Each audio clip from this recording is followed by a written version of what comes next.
एक डायनासोर ने उसे देख लिया, जो धीरे धीरे करके कुआ के पास आने लगता है उसे खाने के लिए। जितना आसान ये रास्ता लग रहा था, उसे कई गुना मुश्किल था। इससे अब डायनासोर को काफी गुस्सा आ गया, काफी करीब आ जाता है। फिल्म की शुरुआत बैकग्राउंड में चल रही एक आवाज को सुनाने से होती है, जो बता रही थी कि हमारी दुनिया बहुत ही बड़ी और कभी ना खत्म होने वाली है। और बिल्कुल हमारी जमीन जैसा ही एक प्लेनेट यानी सैयारा है, सोलारिस, जहाँ पर इंसानों जैसी ही जिंदगी थी। उनकी वो बहुत अच्छी दुनिया थी, वो लोग बड़े आराम से रह रहे थे। अब हालांकि ये वक्त आज का नहीं बल्कि 65 मिलियन साल पहले का वक्त था, लेकिन फिर भी सोलारिस की एडवांस थी कि वो किसी भी दूसरे प्लेनेट पर आसानी से जा सकती थी, कहीं पर भी सफर कर सकती थी। हम देखते हैं इस कहानी के मेन कैरेक्टर माइल्स को, जो अब सोलारिस में रहता था और इस वक्त एक समुद्र किनारे आए हुए थे। उसकी बेटी को एक जानलेवा बीमारी थी, जिसका इलाज इतना महंगा था कि माइल्स के पास उतने पैसे नहीं थे, तो इसीलिए उसने एक स्पेस मिशन पर जाने का फैसला किया। मतलब वो खुद भी क्योंकि पायलट है, तो साइंटिस्ट की एक टीम को इस जगह से किसी और प्लेनेट पर ले जाने वाला था और उसके इस मिशन में तकरीबन 2 साल लग जाने थे। और मिशन के जितने पैसे उसे मिलेंगे उनसे वो अपनी बेटी का इलाज करवाएगा। अपनी बेटी के लिए ऐसा करना ही था उसे, और कोई रास्ता नहीं था। जाने से पहले माइल्स की बेटी उसे कहती है कि डैड, मैं आपका इंतजार करूंगी, मुझे पता है कि आप सही सलामत वापस जरूर लौटेंगे। और इसी के साथ माइल्स अपने मिशन पर निकल जाता है। हमें सीधा 2 साल के बाद का वक्त दिखाया जाता है, जहाँ हम आसमान में माइल्स के स्पेसशिप को उड़ता हुआ देखते हैं। मतलब वो अपनी मंजिल के काफी करीब था, आगे बढ़ ही रहे थे कि तभी बहुत सारी चट्टानों के टुकड़े एकदम से इनकी स्पेसशिप से आकर टकरा जाते हैं। ये हादसा इतना खतरनाक बन जाता है कि पूरा स्पेसशिप जोर से हिलने लगता है। इस हलचल में माइल्स की भी आँख खुल गई, वो खुद ही आकर अब स्पेसशिप को चलाने लगता है, क्योंकि इस वक्त बाकी के सभी लोग गहरी नींद में थे, चेम्बर्स में सो रही थी और ये स्पेसशिप ऑटो पे खुद ब खुद चल रहा था। जिस नींद में वो सारे लोग सो रहे थे, वो एक ऐसी नींद होती है कि जब किसी इंसान ने अपनी उम्र ना बढ़ानी हो, बस उतनी ही रखनी हो, यानी जिस उम्र में वो अपने प्लेनेट से निकले दूसरे प्लेनेट पर उसी उम्र में पहुंची, तो इस मकसद के लिए चेम्बर्स का इस्तेमाल किया जाता है। ऐसे उनकी उम्र बच जाती है। चट्टानों के टुकड़ों का हमला बहुत ही ज्यादा था, जिस वजह से स्पेसशिप के बहुत सारे हिस्से खराब हो गए थे। अब इन हालात को देखते हुए वो फैसला करता है कि मैं इस स्पेसशिप को पास के किसी प्लेनेट पर उतार लेता हूँ, क्योंकि शिप और दूर जाने वाला नहीं था। लेकिन जैसे ही वो उस प्लेनेट के पास पहुँचता है, तो तेज हवा की वजह से उसे ठीक से कुछ दिखाई नहीं देता। स्पेसशिप काफी बड़ी चट्टान से आकर टकरा जाता है, जिससे अब की बार स्पेसशिप इतना ज्यादा खराब हुआ कि सारे के सारे चेम्बर्स भी तबाह बर्बाद हो जाते हैं। सब कुछ तहस नहस हो गया था, यहाँ तक कि माइल्स की हालत भी काफी खराब हो गई थी। वो बाहर आकर देखता है कि क्या कोई जिंदा बचा है, मगर वो सारे चेम्बर्स को जब तबाह पाता है तो समझ जाता है कि मेरे अलावा सारे ये साइंटिस्ट मारे गए। उसे ये सोचकर तसल्ली होती है कि ये प्लेनेट कम से कम इंसानों के रहने के लायक बिल्कुल ठीक है, गुजारा हो जाएगा। पीने के लिए पानी है, खाने के लिए फूल पत्ते और रहने सांस लेने के लिए बिल्कुल ठीक माहौल। लेकिन उसे ये अंदाजा नहीं था कि सिर्फ जिंदगी ही नहीं बल्कि यहाँ और भी बहुत बड़े बड़े खतरे मौजूद थे। देखने से ये प्लेनेट बिल्कुल हमारी दुनिया जैसा ही था, क्योंकि ये जमीन ही थी, पर ये हमारी वो दुनिया नहीं थी जिसमें अब हम रह रहे हैं, बल्कि आज से 65 मिलियन साल पहले की, जब इंसान का रहन सहन वहाँ शुरू ही नहीं हुआ था, क्योंकि वहाँ इंसान थे ही नहीं बल्कि बड़े बड़े डायनासोर्स और उन जैसे क्रिएचर्स थे। फिर अब वो इस प्लेनेट की सारी जानकारी अपने बेस में भेजता है और जो कुछ उनके साथ हुआ वो भी बताता है। उसे याद आता है कि हमारी इस स्पेसशिप में वो छोटी स्पेसशिप भी थी, जो इमरजेंसी की सूरत में काम आती थी, लेकिन उसे अंदाजा नहीं था कि वो कहाँ गिरी होंगी। और क्योंकि वो शिप्स काफी मजबूत थे, तो माइल्स फैसला करता है कि अब मैं उन्हें ढूंढूंगा और कैसे भी करके अपने प्लेनेट तक जाने की कोशिश करूंगा। अब खाने पीने के लिए उसे कुछ नहीं मिल रहा था, ऊपर से इतनी मुश्किल हालात, जिस वजह से एक बार तो माइल्स खुद को मार डालने का सोचता है, लेकिन जब उसे अपनी बेटी का ख्याल आता है वो रुक गया। उसकी वीडियोस तस्वीरें देखकर उसे याद करने लगता है। फिर तभी उसे स्क्रीन पर एक सिग्नल मिलता है कि उन चेम्बर्स में से एक चेम्बर में से आवाज आ रही है, क्योंकि उसमें अभी भी कोई जिंदा था। माइल्स जल्दी से चेम्बर्स के पास जाता है चेक करने कि क्या सच में कोई जिंदा है। काफी ढूंढने जांच पड़ताल करने के बाद चेम्बर उसे मिल गया। खोलने पर उसके अंदर छोटी बच्ची थी, जो उसकी बेटी की उम्र की ही थी। उसे अपने साथ वो ले जाता है और होश में लाकर पूछता है कि तुम कौन हो बेटा, कहाँ से आई थी और तुम्हारे सारे ग्रुप का क्या प्लान था। लड़की बोलती तो है, लेकिन उसकी जुबान माइल्स की जुबान से बिल्कुल अलग थी। यही वजह है कि वो समझ नहीं पाता कि आखिर क्या कहना चाह रही है, किस जुबान में बात कर रही है। तभी उसे ख्याल आता है कि चेम्बर में से मुझे डायरी मिली थी, जिसे पढ़ने पर माइल्स को पता चलता है कि इस बच्ची का नाम कुआ है। फिर अगली सुबह माइल्स इस पूरे प्लेनेट को बारीकी से जांचने के लिए छानबीन करने के लिए चला जाता है। साथ ही वो अपने छोटे स्पेसशिप को भी ढूंढने की कोशिश कर रहा था। यहाँ पर बहुत सारे वोल्केनो ज्वालामुखी भी थे, जिनमें से एक फट जाता है और काफी बड़े डायनासोर का स्केलेटन कंकाल भी वहाँ पर पड़ा हुआ था।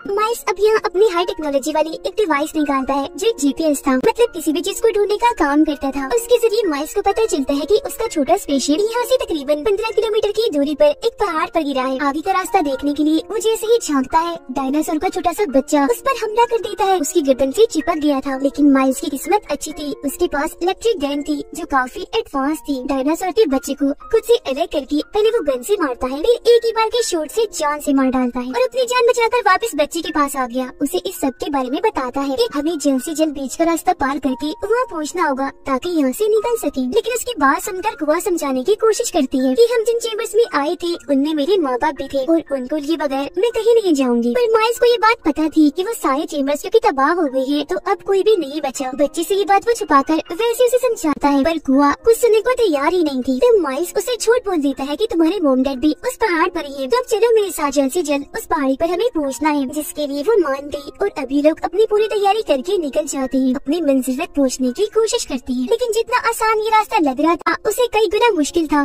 खतरों से घिरा हुआ, क्योंकि इस वक्त में न सिर्फ चलने वाले बल्कि उड़ने वाले डायनासोर्स और ना जाने कितने किस्म के ऐसे क्रिएचर्स थे जो किसी भी टाइम इन पर हवाई हमला कर सकते थे। अब ये दोनों छुपते छुपाते एक काफी बड़ी मैदान से आगे बढ़ के जंगल में आ जाते हैं। यहाँ पर भी बहुत सारे डायनासोर्स और क्रिएचर्स थे जो आकर इन्हें नुकसान पहुँचाने की कोशिश कर रहे थे, पर माइल्स अपनी इलेक्ट्रिक गन से उन्हें मार मार कर अपना और कुआ का बचाव करता जा रहा था। इन्हें एक झरना मिलता है जहाँ से पानी पीकर मुंह धोकर थोड़ा सुकून करते हैं। माइल्स फिर एक पेड़ की टहनी पर बैठ जाता है और अपने GPS की मदद से पता लगवाने की कोशिश कर रहा था कि अब उनका स्पेसशिप कितनी दूरी के फासले पर है। लेकिन तभी अचानक टहनी टूट जाती है। माइल्स काफी जोर से जमीन पर आकर गिरता है, जिससे उसका उल्टा बाजू काफी जख्मी हो गया था। उसे बहुत तकलीफ हो रही थी। टहनी के टूटने की आवाज सुनकर 2-3 बड़े बड़े डायनासोर्स इस तरफ आने लगते हैं माइल्स पर हमला करने के लिए। पर इस वक्त खुशकिस्मती से उसके पास कुछ बॉम्ब्स थे जिन्हें उन डायनासोर्स पर फोड़ फोड़ कर माइल्स उन्हें मार रहा था और ऐसे अपना बचाव कर रहा था। जबकि इस बीच को अपनी जान बचाने के लिए वहाँ से थोड़ा दूर भागकर एक जगह पर आकर छुप जाती है, मगर बहुत जल्द उसे एहसास हो जाता है कि मैं तो गलत जगह पर आ गई, क्योंकि ये जगह उड़ने वाले सभी क्रिएचर्स का ठिकाना था। वो यहाँ आकर बैठते थे। तो अब उनसे बचने के लिए चुटकी से वो टूटे हुए पेड़ के ऊपर जाकर अपनी जान बचाने की कोशिश करती है, पर गलती से उसे भी एक आवाज पैदा हो गई। उड़ने वाले एक डायनासोर ने उसे देख लिया जो धीरे धीरे करके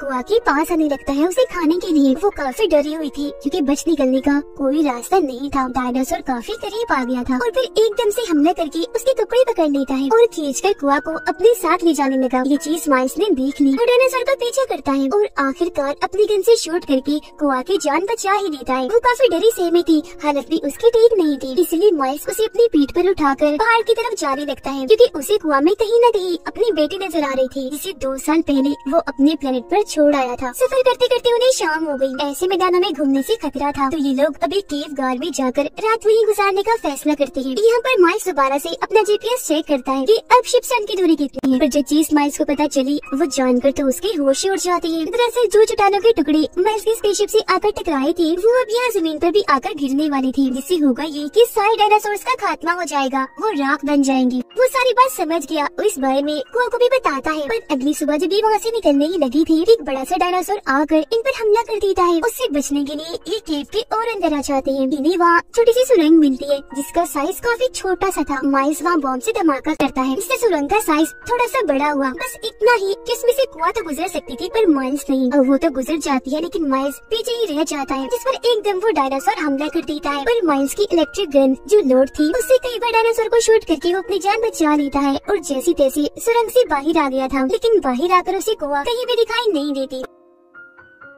वो आसमान की तरफ से बहुत सारे चट्टानों के टुकड़े जमीन की तरफ आता हुआ देखता है, जिसका मतलब था कि जल्द से जल्द उन्हें इस प्लेनेट को खाली करके यहाँ से निकलना है, वरना ये मारे जाएंगे। और अब वो तेजी से उस जगह के लिए भागने लगता है जहाँ पर छोटा स्पेसशिप था। लेकिन इसी बीच वो गलती से एक काफी बड़े खतरनाक दलदल में गिर जाता है। बाहर निकलने की वो बहुत कोशिश करता है पर दलदल उसे निकलता ही जा रहा था, यहाँ तक कि वो कुआ को भी आवाज लगाता है, पर बचने की अब कोई उम्मीद उसे दिखाई नहीं दे रही थी। काफी अंदर धंस गया था वो पूरा ही डूब जाता कि उससे पहले ही कुआ वहाँ आ जाती है उसकी मदद करने के लिए। वो पेड़ की एक लंबी सी टहनी माइल्स के पास फेंकती है, जिसको पकड़कर जैसी तैसी वो बाहर आ ही जाता है। बाहर आते ही वो कुआ को अपनी गले से लगा देता है जैसी वो उसकी बेटी ही हो, क्योंकि दोबारा जिंदगी पाकर वो बहुत खुश था। फिर उसे बताता है कि अब ये प्लेनेट बहुत जल्द खत्म होने वाला है, हमें निकलना होगा। ये पूरा दिन पूरी शाम सफर करती है और आखिरकार रात होने से पहले वो स्पेसशिप तक पहुँच जाती है। खुशकिस्मती ये थी कि इस वाले स्पेसशिप को जरा सा भी कुछ नहीं हुआ था, बिल्कुल ठीक था, ये लोग निकल सकते थे। तो वक्त को बर्बाद ना करते हुए माइल्स जैसे स्पेसशिप स्पेसशिप स्टार्ट करता है तो कुआ बाहर आ जाती है और अपने माँ बाप को ढूंढने लगी, क्योंकि माइल्स ने उसे कहा था कि तुम्हारे मॉम डैड पहाड़ की चोटी पर ही मिलेगी। पर बहुत जल्द उसे भी समझ लग गई थी कि माइल्स ने मेरे साथ झूठ बोला, क्योंकि स्पेसशिप के हादसे में सारी चेम्बर्स तबाह हो गई थी, जिनमें कुआ के मॉम डैड भी मारे गए। माइल्स बच्चे को शांत करने की कोशिश करता है, पर वो तो काफी गुस्सा और नाराज हो रही थी। तो माइल्स उससे माफी मांगता है और सच बता ही देता है कि मैंने ये सब तुम्हारे और अपनी जान बचाने के लिए किया, और अब जल्दी करो, निकलते हैं यहाँ से, वरना हम भी चट्टानों के नीचे दबने से मारे जाएंगे। कुआ रो रही थी।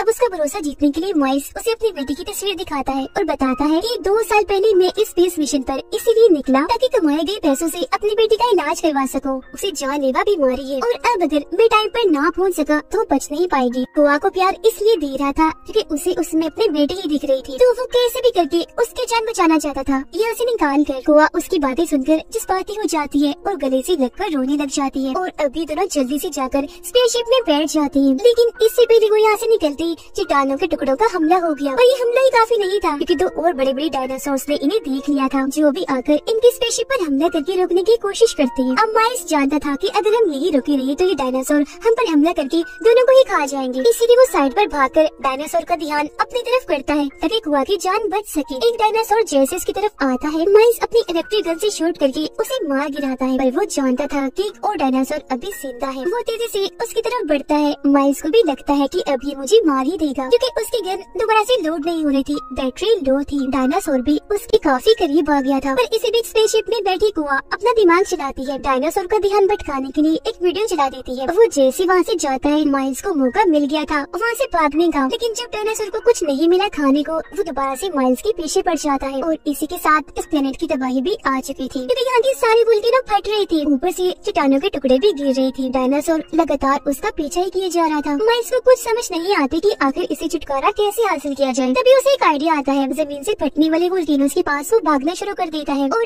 अब एक वोल्केनो जैसे फटता है, डायनासोर उसकी लपेट में आ जाता है, पर उसकी जिद इतनी मोटी थी कि ज्यादा फर्क नहीं पड़ता। लेकिन इससे अब डायनासोर को काफी गुस्सा आ गया। माइल्स का खात्मा करने के लिए वो उसके काफी करीब आ जाता है। माइल्स ने भी हार मानकर अपनी मौत को कबूल कर लिया था, क्योंकि पीछे हटने के लिए उसके पास अब कोई जगह भी नहीं थी। बहुत मुश्किल घड़ी थी कि तभी यहाँ एक और बार कुआ आ जाती है। माइल्स को बचाने के लिए उछल कूद कर वो डायनासोर के मुंह के पास आकर उसकी आंखें फोड़ देती है, और अब क्योंकि उसे कुछ दिखाई भी नहीं दे रहा था, तो अब की बार वो एक काफी बड़े वोल्केनो के ऊपर आ जाता है, जो जैसे ही फटता है उसके अंदर से बहुत सारा तेजाब और लावा डायनासोर को अपनी लपेट में ले लेता है, और अब आखिरकार उसका खात्मा हो पाता है। मरते ही डायनासोर की जिल्द तेजाब की वजह से पिघलने लगती है। इनकी जान बच गई थी, तो ये जल्दी से स्पेसशिप में जाकर बैठ जाती है। माइल्स अपने प्लेनेट की लोकेशन डालकर जल्द से जल्द यहाँ से निकलने की कोशिश करता है। इस बीच बहुत सारे चट्टान के टुकड़े इनके स्पेसशिप से आकर टकराते भी हैं, पर आखिरकार सही सलामत वो यहाँ से बच ही निकले थे। नई जिंदगी पाकर उन्हें यकीन नहीं आ रहा था। बहुत खुश थे वो लोग। उनकी खुशी के साथ ही फिल्म की यहीं पर हैप्पी एंडिंग हो जाती है।